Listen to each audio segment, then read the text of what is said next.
Now sum number 5.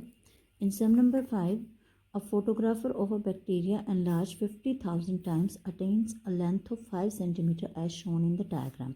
ये diagram है बेटा आपके पास. वो कहता है इस डायग्राम में एक बैक्टीरिया है, ठीक है, जिसको अगर हम देखते हैं इस डायग्राम में तो वो 50,000 टाइम्स लार्ज करके दिखाया गया है. और जब उसको 50,000 टाइम्स लार्ज करके दिखाया तो उसकी लेंथ हमें कितनी नज़र आई? 5 सेंटीमीटर. ठीक है, लेकिन एक्चुअली तो बहुत कम होगी क्योंकि उसको 50,000 टाइम्स एनलार्ज किया गया है. तो what is the actual length of the bacteria? तो आपको उसकी एक्चुअल लेंथ निकालनी है. बेटा टोटल आपको कितनी लेंथ नज़र आ रही है? 5 सेंटीमीटर. तो इसको कितना इंक्रीज़ किया गया? 50,000 टाइम. अगर मैं इसको 50,000 से डिवाइड कर दूँ तो मेरे पास क्या आ जाएगी? Actual length. ठीक है, तो actual length of bacteria how will you find out? जो उसकी ओरिजिनल लेंथ है उसको जितने टाइम से एनलार्ज किया है उससे आप डिवाइड कर दो. 5 से 5 कैंसिल हो जाएगा. 1/10,000 that is 10 to the power 4. अब ये 10 टू द पावर 4 डिनोमिनेटर में है. जब मैं इसको ऊपर लेकर आऊँगी तो power will be changes its sign. ठीक है, तो पावर माइनस में हो जाएगी, उसका साइन चेंज हो जाएगा. क्लियर? अब उसके बाद इस क्वेश्चन से ही आगे आपको क्या दिया गया है कि if the photographer is enlarge 20,000 times then what will be enlarge length. कि अगर यहाँ पर तो 50,000 एनलार्ज किया था तो कितनी लेंथ हो गई थी? 5 सेंटीमीटर. अगर वो कहता है उसको 20,000 टाइम्स करेगा एनलार्ज तो उसकी लेंथ हमें कितनी नज़र आएगी? तो उसी तरह से करो. ये एनलार्ज लेंथ है और ये उसकी लेंथ है जो आपको नज़र आई. ठीक है, कितने टाइम्स एनलार्ज किया? 50,000 टाइम्स और यहाँ पर 20,000 5y. ठीक है, तो आप इसको जब सॉल्व करोगे क्रॉस मल्टीप्लाई करोगे उसी तरह से x1/y1 x2/y2 कितना आया? 2 सेंटीमीटर. मतलब 20,000 एनलार्ज करने के बाद हमें वो कितनी नज़र आएगी? 2 सेंटीमीटर. क्लियर बच्चों? नेक्स्ट क्वेश्चन है in a model of ship the mast is 9 centimetre high while the mast of the actual ship is 12 metre high. वो कहता है कि हमने एक शिप का मॉडल बनाया, ठीक है, तो उसमें जो मास्ट था, एक्चुअल मास्ट जो 12 मीटर हाई था, उसको कितने सेंटीमीटर का दिखाया? 9 सेंटीमीटर का. वो कहता है अगर length of the ship 28 metre है, total length of the ship 28 metre है, तो वो जो मॉडल है वो कितने उसकी लेंथ कितनी होगी? ठीक है, तो यहाँ पर सबसे पहले ये मॉडल शिप और ये एक्चुअल शिप. मॉडल शिप में कितनी थी हाइट ऑफ मास्ट? 9 सेंटीमीटर और एक्चुअल में कितनी थी? 12 मीटर. ठीक है, लेंथ ऑफ द शिप हमें मॉडल शिप निकालना है, एक्चुअल में कितना है? 28 मीटर. तो उसी तरह से डायरेक्टली प्रोपोर्शन होगा यहाँ पर भी. ठीक है, क्योंकि मॉडल में छोटा दिखाते हैं और एक्चुअल में बड़ा होता है. तो 9/12 इज इक्वल टू x/28 कितना आया? 21 मीटर. तो length of the model ship कितनी आ गई? 21 सेंटीमीटर. सॉरी, यहाँ पे मीटर नहीं सेंटीमीटर आएगा.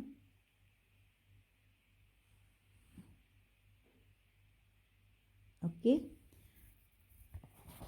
नाउ नेक्स्ट है suppose 2 kg of sugar contains 9 into 10 to the power 6 crystal. How many sugar crystal are there in 5 kg of sugar and 1.2 kg of sugar? मतलब इसके 2 parts हैं. ठीक है, तो दोनों में आप टेबल बनाओगे. Number of sugar crystals, weight of the sugar. अगर 2 kg शुगर है तो कितने शुगर क्रिस्टल्स हैं? 9 into 10 to the power 6. आपको निकालना है कि 5 kg शुगर में कितने होंगे. ऑब्वियसली शुगर ज़्यादा है तो उसमें क्रिस्टल भी ज़्यादा होंगे. ठीक है, तो कैसा प्रोपोर्शन है? Direct proportion. सेम उसी तरह से आप करोगे, क्रॉस मल्टीप्लाई करो, विल गेट द आंसर. कितने आ गए? 2. इसको स्टैंडर्ड फॉर्म में जब हम कन्वर्ट करेंगे 10 to the power 7, तो ये आपके sugar crystal. Now second part में फिर सेम उसी तरह से करोगे. इसमें शुगर कितनी दी हुई है? 1.2 kg. तो उसके शुगर क्रिस्टल्स सेम उसी तरह से आप फाइंड आउट करोगे, कैलकुलेट करके कितने आ जाएंगे? 5.4 into 10 to the power 6. Now next है आपके पास Rashmi has a road map with a scale of 1 centimetre represent 18 kilometre. Map है आपके पास. मैप में 18 किलोमीटर को कितना दिखाया गया है? 1 सेंटीमीटर. वो कहता है अगर एक्चुअल 72 किलोमीटर डिस्टेंस है तो बताओ मैप पे कितना होगा वो. ठीक है, तो ये जो स्केल है आपके पास जो मैप पे है ये कितना है? 1. और ओरिजिनल डिस्टेंस कितना है? 18 किलोमीटर. ये 1 सेंटीमीटर. अगर ओरिजिनल डिस्टेंस 72 है तो ये कितना होगा?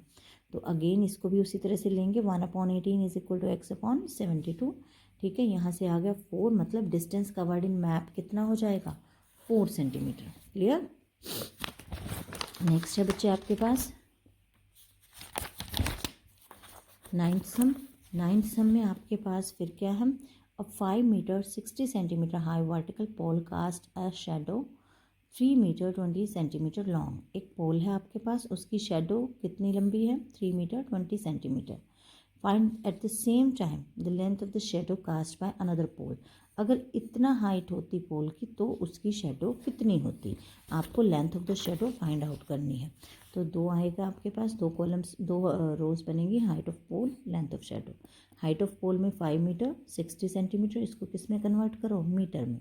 ठीक है, 5 मीटर 60 सेंटीमीटर तो 5.60 मीटर। सेम इसी तरह से लिखो यहाँ पर भी, और ये आपको फाइंड आउट करना है। ठीक है, अगर हाइट ऑफ द पोल ज़्यादा है तो शेडो भी बड़ी होगी। ठीक है, तो ये कैसा वेरिएशन है, डायरेक्ट क्रॉस मल्टीप्लाई करो, इनको कैंसिल आउट करो, आपको यहाँ से आंसर मिलेगा 6 मीटर। तो लेंथ ऑफ द शेडो कितनी 6 मीटर। सेम इसका सेकंड पार्ट है, उसमें सिर्फ ये चेंज किए हुए हैं। ठीक है, टर्म्स चेंज की हैं आपके पास, जैसे यहाँ पर आपको हाइट ऑफ द पोल निकालनी है, यहाँ पर आपको लेंथ ऑफ द शेडो निकालनी थी। ठीक है, तो बाकी आपको सेम टू सेम ऐसे ही करना है। देखो इसमें आपको क्या गिवन है, find the height of the pole which cast a shadow. Shadow given है, हाइट निकालनी है। क्लियर। लास्ट क्वेश्चन है, a loaded truck travels 14 kilometre in 25 minutes. दो चीज़ें हैं आपके पास, एक तो डिस्टेंस कवर्ड और एक टाइम टेकन। कितना डिस्टेंस कवर किया 14 किलोमीटर 25 मिनट्स में। The speed remains the same, how far can it travel in 5 hours. 5 hours में वो कितना ट्रैवल करेगी। फर्स्ट ऑफ ऑल ये आवर्स है, ये मिनट्स हैं, दोनों को सेम यूनिट में कन्वर्ट करो, दोनों को मिनट्स में कन्वर्ट कर लो आप। 5 आवर्स मतलब कितने मिनट्स, 5 × 60 300 मिनट्स। अब आपको डिस्टेंस फाइंड आउट करना है, उसी तरह से डायरेक्ट प्रोपोर्शन में लेकर आप डिस्टेंस फाइंड आउट कर सकते हो। Clear students.